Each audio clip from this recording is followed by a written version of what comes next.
Good morning. యాంఫీ సమర్పిస్తున్న business breakfast షోకి స్వాగతం. సో బ్రేకింగ్ న్యూస్ చూశారు. హెరిటేజ్ ఫ్రెష్ ఇది మనకి తెలుగు వారందరికీ సుపరిచితమైన రిటైల్ బ్రాండ్ ఇది. సో హెరిటేజ్ ఫ్రెష్ను ఫ్యూచర్ గ్రూప్ కొనుగోలు చేయబోతోందంటూ వార్తలు వస్తున్నాయి. సో హెరిటేజ్ రిటైల్ స్టోర్స్ను ఫ్యూచర్ గ్రూప్ కొనుగోలు చేసేందుకు చర్చలు జరుగుతున్నాయి ప్రస్తుతం.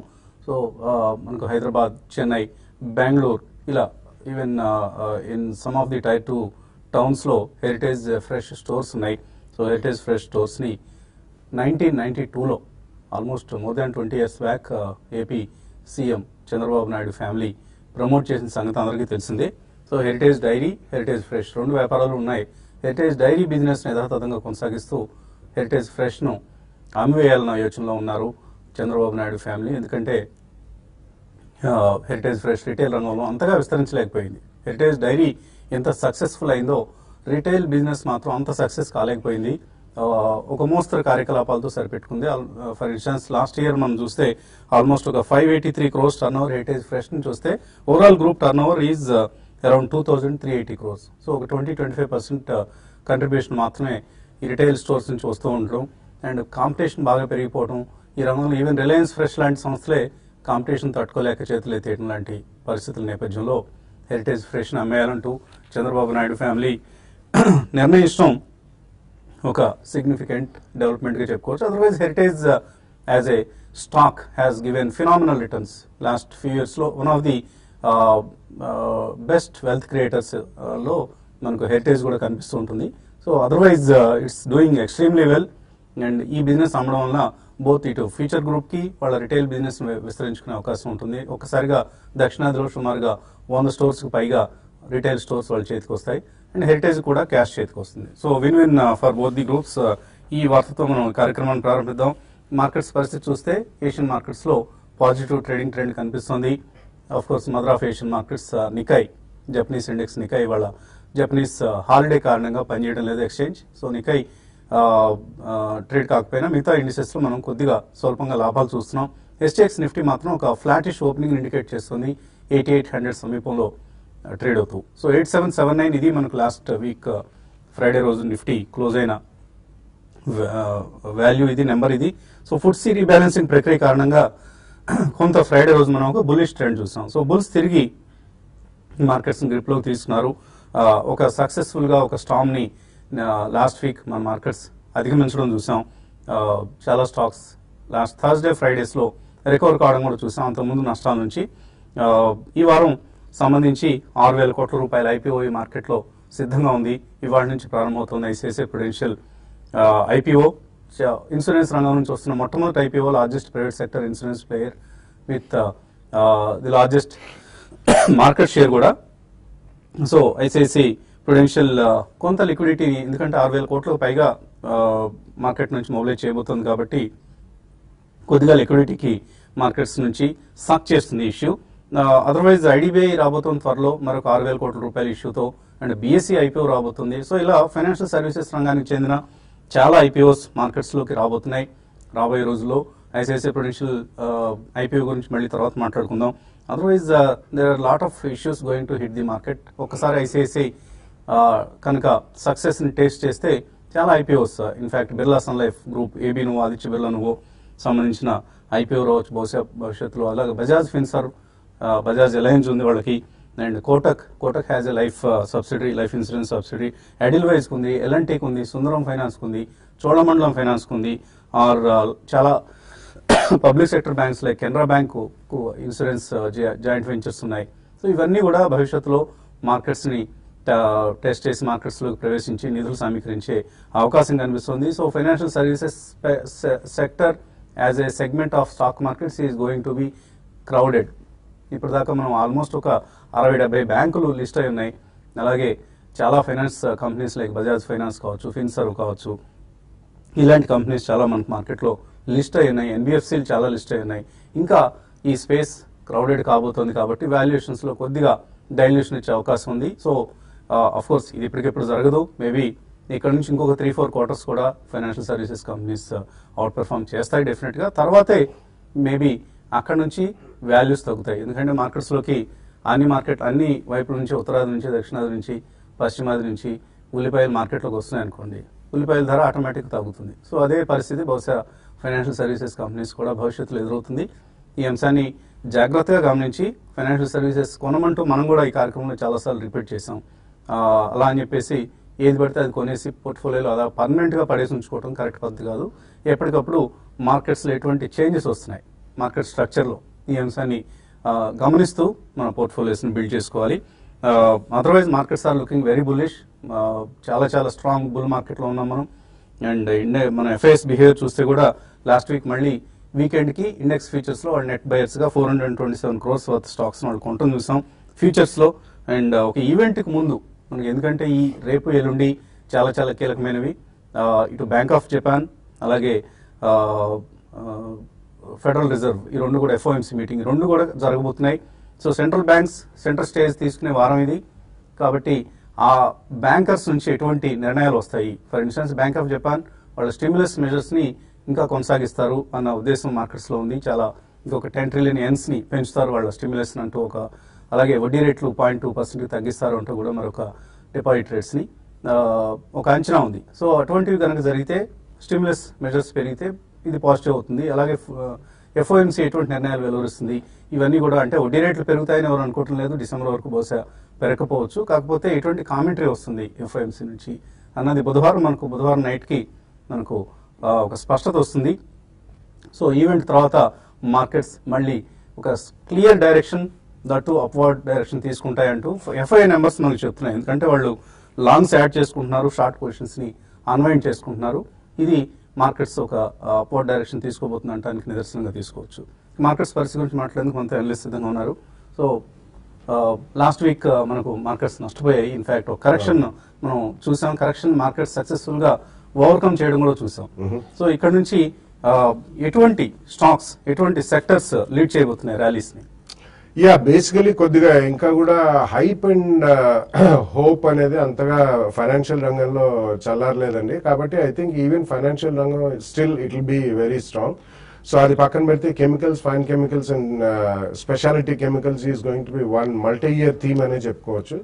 అలాగే టెక్స్టైల్స్, ఆటో యాన్సిలరీ, ఇవన్నీ కూడా definitely they are showing very positive trends అండి. బికాస్ గ్రోత్ రేట్స్ అలాగ ఉన్నాయి మనకి. ఈవెన్ ఆటోమొబైల్ సేల్స్ అనేది కూడా రాబోయే festival season almost next 3 to 4 months definitely చాలా స్ట్రాంగ్ గా ఉంటుంది. కాబట్టి I think even automobiles and auto ancillary will be in lime light.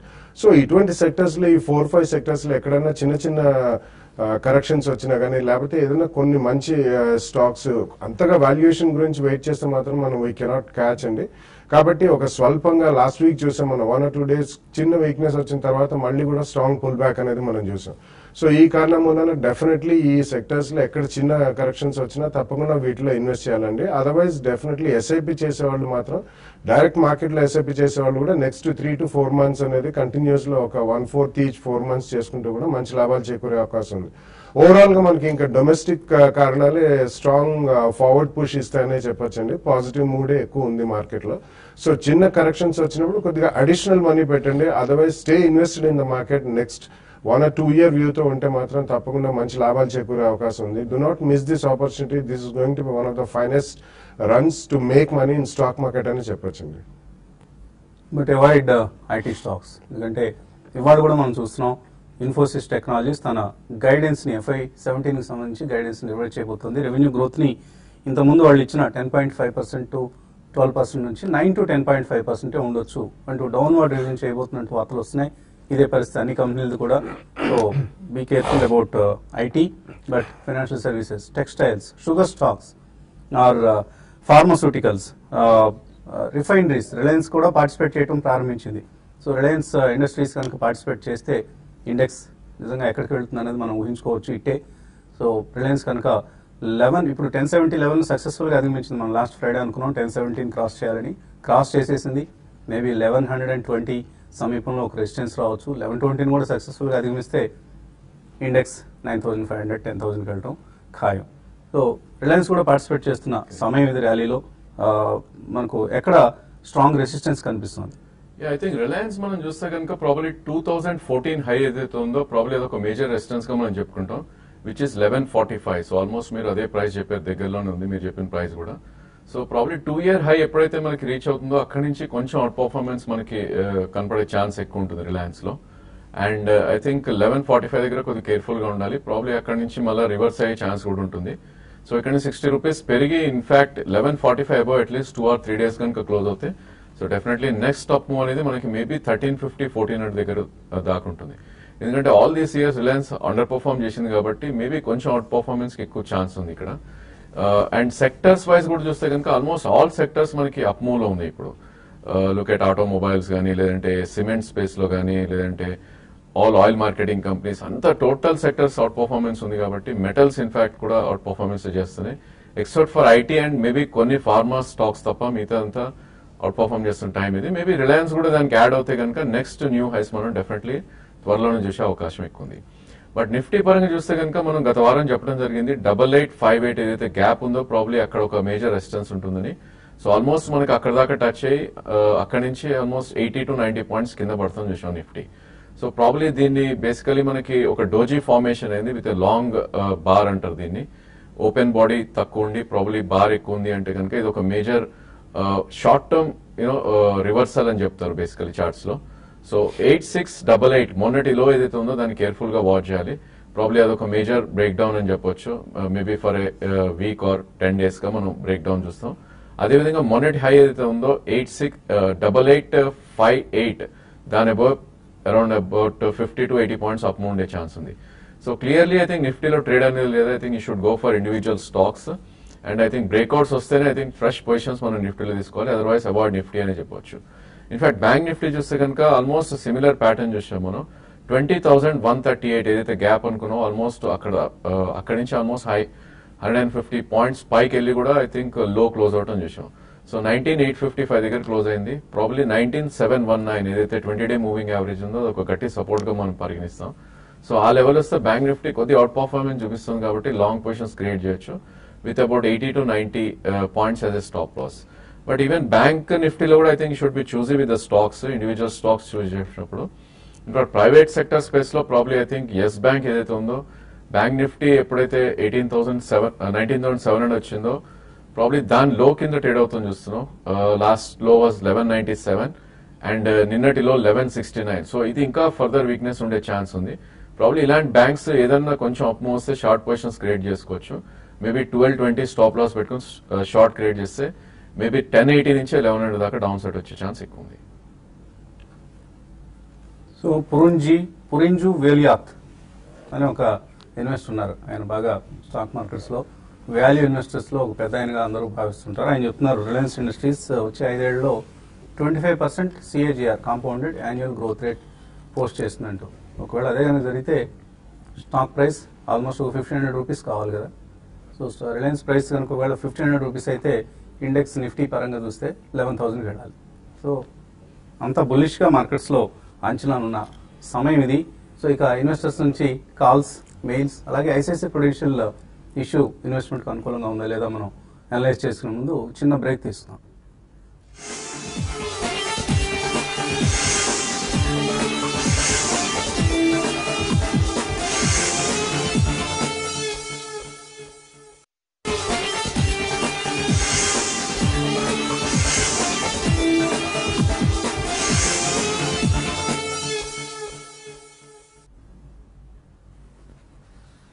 Amphi సమర్పిస్తున్న బిజినెస్ బ్రేక్ఫాస్ట్ షోకి తిరిగి స్వాగతం. మనకు చాలా మంది మెయిల్స్ పంపిస్తున్నారు, అలాగే కాల్స్ కూడా గతంలో అడగడం జరిగింది. ఐసిఐసిఐ ప్రుడెన్షియల్ లైఫ్ ఇన్సూరెన్స్ ఐపీఓకి అప్లై చేయాలా వద్దా?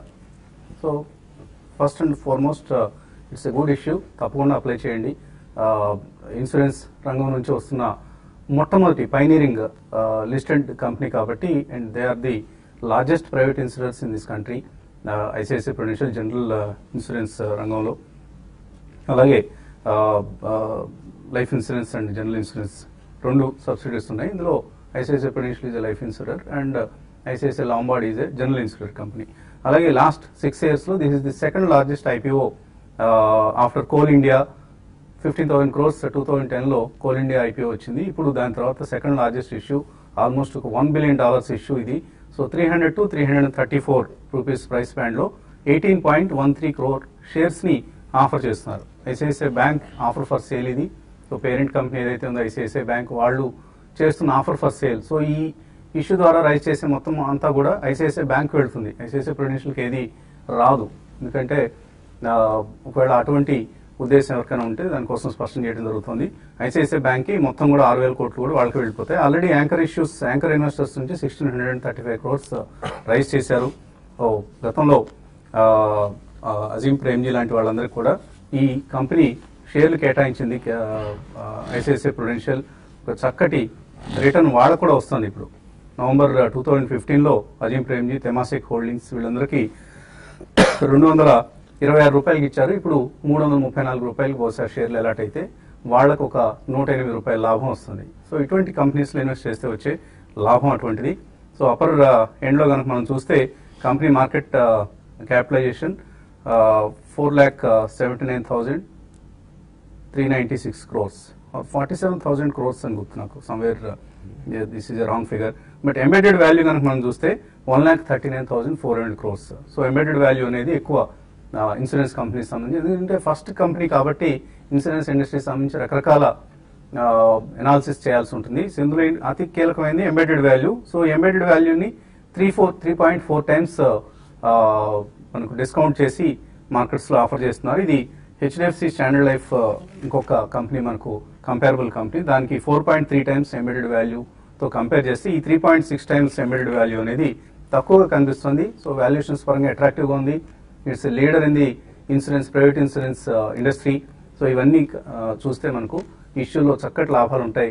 For short to medium term కూడా మంచి ఇష్యూగానే భావించాలి దీన్ని. సో అండ్ ఎక్కువగా ఇన్స్టిట్యూషనల్ ప్లే ఎక్కువగా ఉంటుంది రిటైల్ ఇన్వెస్టర్స్ కంటే కూడా. ఈ అంశం కూడా షేర్ ప్రైస్ని బాగా డ్రైవ్ చేసే అంశం. సో తప్పకుండా అప్లై చేయండి ఐసిఐసిఐ ప్రుడెన్షియల్ ఐపీఓకి. కాలర్స్ లైన్లో ఉన్నారు. మొదటి caller hello hello hello hello Shivprasad hello అవును సార్. అడగండి హలో అడగండి శివప్రసాద్, వినిపిస్తుంది. మేము పంజాబ్ నేషనల్ బ్యాంక్ 110 రూపాయలు కొన్నాం సార్. ఎంతవరకు 110లో ఏంటి ట్రేడింగ్ కోసమా ఇన్వెస్ట్మెంట్ కోసం తీసుకున్నారా? ఇన్వెస్ట్మెంట్ కోసం పిఎన్బి తీసుకున్నారు. ఏం చేయమంటారు? యా ప్రాబ్లీ స్టాక్ మనకు ఆల్మోస్ట్ డబుల్ అవుట్ అని చూసామండి గత 3-4 నెలల్లోనే. ఐ థింక్ బెస్ట్ స్ట్రాటజీ మీరు ట్రైలింగ్ స్టాప్ పెట్టుకోవాలి. 137 కరెంట్ మార్కెట్ ప్రైస్ ఉంది. 110 లో కొన్నారని అంటున్నారు కాబట్టి 101 ఏదైతే 200 డే మూవింగ్ యావరేజ్ ఉందో అది ట్రైలింగ్ స్టాప్ పెట్టుకోవాలి. అదేవిధంగా మార్కెట్ లో ర్యాలీ వచ్చి ఏమాత్రం ఇది 180 నుంచి 190 ఆర్ 200 అవుతాయి కనుక డెఫినెట్లీ ఒకసారి అయితే మీరు ప్రాఫిట్స్ అనేది బుక్ చేసుకోవాలి. తర్వాత కాల చెన్నై నుంచి శర్మ లైన్ ఉన్నారు. హలో అడగండి శర్మ గారు. వసంత్ గారు, అడగండి శర్మ గారు. కంగ్రాచులేషన్స్, చాలా బాగా మీరు కండక్ట్ చేస్తున్నారండి. ఒకసారి ఏదో ఎక్కడ డైనింగ్ టేబుల్ బిగ్ బ్రదర్ తో మాట్లాడుతున్నట్టుగానో లేకపోతే బాబాయ్ గారితో మాట్లాడుతున్నట్టుగానో ఉంది. తర్వాత ఒక రోజు సెల్ ఫోన్ గురించి మాట్లాడతారు, ఒక రోజు సినిమాల గురించి మాట్లాడతారు, ఒక రోజు కావ్య గురించి మాట్లాడతారు. It was all very nice. ఇప్పుడు చిన్న క్వశ్చన్ ఏంటంటే, maybe little critical question between Bajaj Finances, Bajaj Financial Services లో if you have to invest, which do you choose? So Finserv వచ్చేసి ప్రధానంగా ఒక హోల్డింగ్ కంపెనీ అండి. బజాజ్ ఫైనాన్స్ వచ్చేసి ఎన్బిఎఫ్సి యాక్టివిటీస్ చేస్తూ ఉంటుంది. సో ఈ రెండింటికి ఉన్న ప్రధానమైన తేడా అది. సో బజాజ్ ఫిన్సర్వ్ కి హోల్డింగ్స్ లో బజాజ్ అలయన్స్ లాంటి కంపెనీస్ లో ఇన్వెస్ట్మెంట్స్, అలా క్రాస్ హోల్డింగ్స్ కూడా బజాజ్ ఫైనాన్స్ తో కొద్దిగా ఉన్నాయి. ఇటువంటి కంపెనీ ఇది. ఈ రెండింటిలో మార్కులు ఇవ్వాలంటే మీరు దేనికి ఓటేస్తారు? It's very tough to answer, but I would go with 50-50 అండి. కానీ బజాజ్ ఫైనాన్స్ లో రేట్ ఆఫ్ గ్రోత్ అనేది కొద్దిగా ఫాస్టర్ ఉంటుంది. హోల్డింగ్ కంపెనీస్ ఎంబెడెడ్ వాల్యూ ఉంటుంది. ఇందాక వసంత్ గారు ఐసిఐసిఐ ప్రూవ్ది చెప్పినట్టు. సో ఎంబెడెడ్ వాల్యూస్ లో మనకి కంప్లీట్ వాల్యుయేషన్ అనేది స్టాక్ మార్కెట్ లో అంతగా రేట్ పలకదు usually. But Bajaj Finserv is also very strong company అండి. కాబట్టి ఒకవేళ if I have to invest, definitely 100 రూపాయలు ఉంటే రెండిట్లో 50-50 పెడతానండి. That will be a better choice. ఎందుకంటే మీకు ఈవెన్ బ్లెండెడ్ రిటర్న్ కూడా వస్తుంది. రెండు కూడా మంచి కంపెనీలు అండి. కాబట్టి if you have to choose, it's difficult, but please go with both the companies. రెండు మంచివే. సో మీకు ఒకవేళ ఒక కంపెనీలోనే కనుక ఇన్వెస్ట్మెంట్ ఉండుంటే ఇంకో కంపెనీలో కూడా ఇన్వెస్ట్ చేయండి. రెండింటిలో ఏది పెర్ఫామ్ చేసినా మనకి కొద్దిగానే అవుట్ పెర్ఫార్మెన్స్ ఉంటుందండి. చాలా సివియర్ అవుట్ పెర్ఫార్మెన్స్ డిఫరెన్స్ ఉండకపోవచ్చు between Bajaj Finance and Finserv. So maybe రెండిట్లోనూ సమానంగా ఇన్వెస్ట్ చేస్తే మనకు దేన్ని మిస్ కాకుండా ఆపర్చునిటీని అందిపుచ్చుకున్నట్లు అవుతుంది. శ్రీనివాస్ తర్వాత కాదు. హలో హలో అడగండి శ్రీనివాస్. సార్ నాది అరవింద లిమిటెడ్ 300 షేర్స్ ఉన్నాయి సార్ 340 రూపీస్ లో. సో దాన్ని మామూలుగా ఎగ్జిట్ కమ్మంటారా, హోల్డ్ చేసుకోమంటారా? ఇంకొకటి ఐనాక్స్ విండో గురించి తెలుసుకోవాలనుకుంటున్నాను. ఐనాక్స్ విండ్ ఉన్నాయా, కొందాం అనుకుంటున్నారా? అదే సార్, ఐనాక్స్ విండ్ లో కూడా ఆల్రెడీ ఇన్వెస్ట్ చేస్తున్నారా? ఐనాక్స్ విండో కూడా యాక్చువల్ గా 200 షేర్స్ ఉన్నాయి సార్. 240 లో ఉన్నాయి 200 షేర్స్. ఓకే అండి. ఆయన అరవిందో అండ్ ఐనాక్స్. అరవింద్ అన్నట్టు 330. Arvind okay sorry. Probably I think Arvind లో మీరు ఐ థింక్ ఆల్మోస్ట్ మీరు హై ప్రైస్ లో ఎంటర్ అయ్యారండి. 340 అంటున్నారు కాబట్టి 344 వాజ్ లైఫ్ టైమ్ హై అయింది, జూలైలో రావటం చేసాం. సో ప్రాబ్లీ మీరు హైలో ఎంటర్ అయినప్పుడు రిస్క్ టు రిటర్న్ ఈక్వల్ ఉంటుందండి. I think you should look for steeper stop losses ఈ లెవెల్లో. So current market price around 331 ఉంది. I think 200 day moving average కింద క్లోజింగ్ బేసిస్ లో మీరు స్టాప్ లాస్ పెట్టుకోవాలి, which is around 303. So probably 303 కింద మీరు స్టాప్ లాస్ పెట్టుకుంటే ఇక్కడ నుంచి 10% మేబీ 10 or 12% అప్ సైడ్ పెరిగే ఛాన్స్ ఉంది. మేబీ 365 నుంచి 370 మధ్యలో I think you should book your profits. అదే విధంగా ఐనాక్స్ విండ్ అడిగారు. ప్రాబ్లీ స్టాక్ చూస్తే కనుక మనకు ఆల్మోస్ట్ 450-500 రూపీస్ నుంచి బాటమ్ అనేది 160 దగ్గర ఫామ్ అవుట్ అని చేసాం. సో మొన్నటి స్వింగ్ లో ఏదైతే ఉందో ప్రాబ్లీ అది మీ స్టాప్ లాస్ అవుతుంది 160. అండ్ 228 నుంచి 240 మధ్యలో గట్టి రెసిస్టెన్స్ ఉండే అవకాశం ఉంది. స్టాక్ ఆల్రెడీ డౌన్ సైడ్ నుంచి 30-40 రూపీస్ పుల్ బ్యాక్ రావడం చేసాం. మేబీ ఇంకొక 30 రూపీస్ అప్ సైడ్ మూవ్ రావచ్చు. అక్కడ మీరు డెఫినెట్లీ ఒకసారి ఎగ్జిట్ అవ్వమని చెప్తాను. ఇన్ఫాక్ట్ మన సమయం మించిపోయింది, కానీ ఒక్క మెయిల్ తీసుకుందాం. శ్రీని కముజు మెయిల్ పంపించారు. పురుంజి వేలియాత్ మరొక కొన్ని స్టాక్స్ రికమెండ్ చేస్తారు. Reliance capital, Virinchi technologies, Jayakumar infra, వీటి మీద కామెంట్ చేయమంటున్నారు. విరించి టెక్నాలజీస్ రీసెంట్ మన హైదరాబాద్ చెందిన కంపెనీ అండి. ఈ మధ్య ఒక హాస్పిటల్ ప్రాజెక్ట్తో వాళ్ళు మళ్ళీ లైమ్ లైట్లోకి వచ్చారు. ఆల్మోస్ట్ కొనారిల్లిపోయింది, అయిపోయింది కంపెనీ పరిస్థితి అనుకునే సమయంలో హాస్పిటల్ ప్రాజెక్ట్ వచ్చింది. కొద్దిగా ఎఫ్డిఐ కూడా వాళ్ళు ఏదో తీసుకొచ్చినట్లుగా చెప్తున్నారు.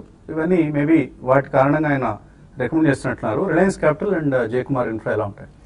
Reliance Capital definitely I think it will be positive అండి. వాళ్ళ హౌసింగ్ ఫైనాన్స్ సబ్సిడరీని దాన్ని సెపరేట్లీ హ్యావ్ ఆఫ్ చేసి లిస్ట్ చేయాలనుకుంటారు.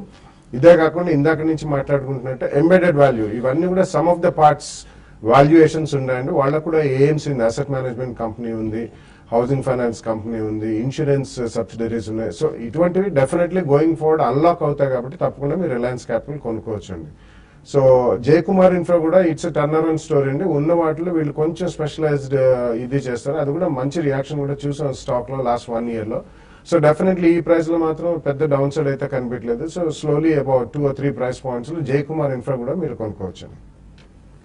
ఓకే అండి. ఇన్ఫాక్ట్ మనం సమయం పూర్తిగా అతిక్రమించాం. TV5 నుంచి వైదొలగి TV5 మనీలో మన కార్యక్రమాన్ని కొనసాగించుకోవాల్సిన సమయం.